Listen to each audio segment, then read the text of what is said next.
Right now, John Zogby, the one and only, on the line right now. John, good morning. Good morning, Bill. So, before we get started on the presidential and this FBI investigation, emails, Huma, Wiener, crazy. Mm-hmm. I just want to ask you. I know that you have involvement in the congressional campaign. I do. With Martin Babnick, but we have a three-way race here that seems like. I mean, are you guys hearing anything at this point on polling? I hear from everybody asking the question, where is this race?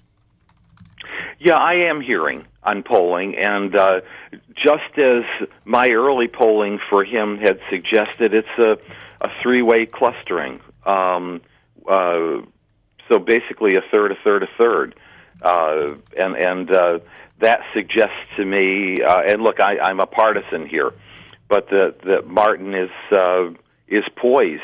I think it's a three-way race. It could go anyway, but I think he's got some momentum.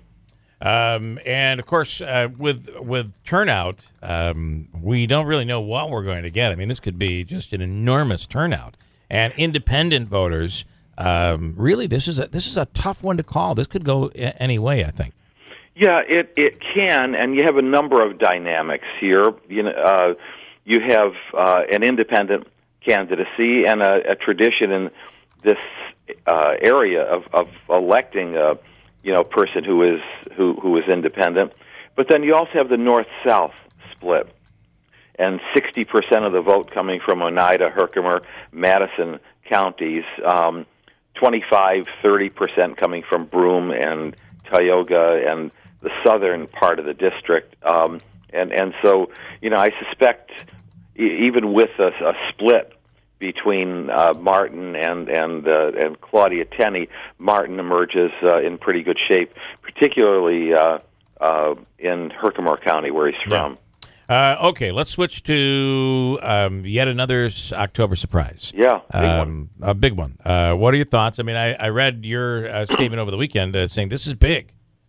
Yeah, it is big because of the timing, and I don't mean just with 12 days to go. I mean that at that point in time, Hillary Clinton's numbers were declining. There had been a 12-point lead a couple of Sundays ago.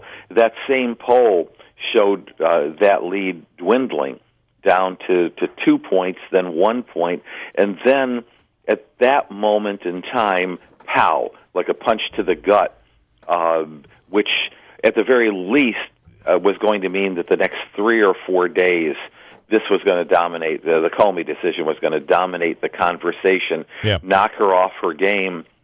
And I should point out at the same time, during that week, Donald Trump's numbers were actually going up.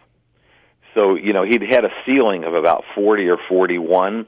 He'd bottomed out, after the awful disclosures about him at about 36 or so. But we saw him during this past week actually hit 45 in the polls. So now we're at a point where it's about 46, 45, essentially tied. Yeah. But it's very difficult, much more difficult for her to get her message out. Now, the other thing that's going on is that she is not only forced to talk about this sort of thing, but the preliminary polls are saying, 7-9% of people who were leaning towards Hillary, undecided, leaning towards Hillary, less likely to support her.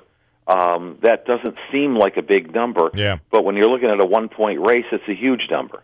Well, and you have these people that, and we all talk about it. How could you be undecided at this point? Mm-hmm. But there is a group of people out there that are Republican, and they're not voting for Donald Trump, and they're trying to find it in themselves to do this horrific thing, and that is fill in the bubble that is Hillary Clinton. And I think these are the ones that could very well be swayed as well here. Do you agree with that? I do. Yeah, very much so. I mean, we hear among the relatively small group of undecideds, including millennials, but also including, for that matter, centrist voters who were saying, look, I will probably end up voting the lesser of two evils.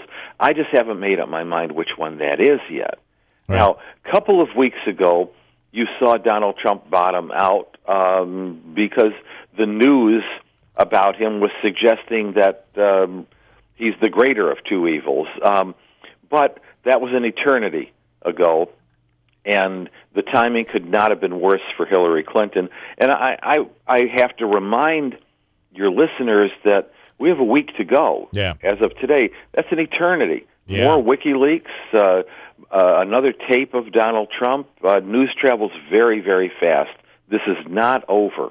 And Comey deciding to come out unprecedented. I mean, that's what certainly Democrats are saying, and even somebody like Glenn Beck, some conservatives out there saying that this is terrible that he did this because it can change the outcome of the election. What are your thoughts? Well, it is unprecedented, to be sure. But some folks will remember that in 1992, Caspar Weinberger was a Secretary of Defense under George H.W. Bush, was indicted with a few days to go in the Iran-Contra affair right before the election. So, but an announcement like this, yes, it is indeed unprecedented. On the other hand, I suppose you can make the argument that he had a responsibility to not wait. If there was pertinent information, and maybe there is more pertinent information, why wait until the election is over? All right, what is, how about a little, you've got to be hearing the scuttlebutt. I mean, you have that opportunity more than anybody, certainly anybody around here. I'm hearing that maybe they know what's there and that it is a smoking gun. What do you hear? Oh, they have to know what's there. Yeah. Oh, absolutely. There are two issues here. One is, sure, during that time period, they had to be examining what was going on. But number two, the FBI director had already said back in July that that there was a carelessness here, or even a recklessness, his term. Why are all these emails now, some of which could very well be classified, why are they on Anthony Weiner's laptop? Yeah. I mean, that is recklessness. That's a party that has nothing at all to do with anything, who has not pledged any confidentiality. It means there's a carelessness here with potentially classified documents. Yeah, we all know he'll send anything out in a tweet. Pretty much. Yeah. So, all right. Well, and I guess, John, I'll ask you as a pollster here. Is it nearing the point where Trump is going to we're going to wake up the next morning and find out that Trump is president? Are we leaning more towards it's a toss-up, or is it going to be so close we're back to a Bush-Gore situation? We're back to a Bush-Gore situation. Wow. John, can I get your reaction to something? I saw this on my Facebook feed yesterday, which is always the greatest place for the latest news. It said, scandal-free and ready to start on day one, with a big picture of Bernie Sanders. Is that possible if Hillary wins? And then that's about as likely as Nixon coming back. Yeah, well, your vice president would be... that's true. What's his name? Tim Kaine. Tim Kaine. There you go. Yeah. All right, John, I just never in a million years could ever have imagined this would be the campaign. It is crazy. It's worse than that, and I couldn't imagine it either. And I tell people I can't wait till it's over, but, Bill, it's never going to be over. It isn't. Can you imagine on the 9th, the 10th, the 11th? I mean, it's all going to continue. It's all going to continue. Right. Good stuff. As always, thank you so much, John. Sure. Take care. John Zogby, Zogby Analytics. And, I got to tell you something. You go way back, and John Zogby predicted way back. Mm-hmm. Last year and further, I'm hitting the mic with a piece of paper. Sorry. What did John Zogby say? Hillary Clinton will not be president. Yeah.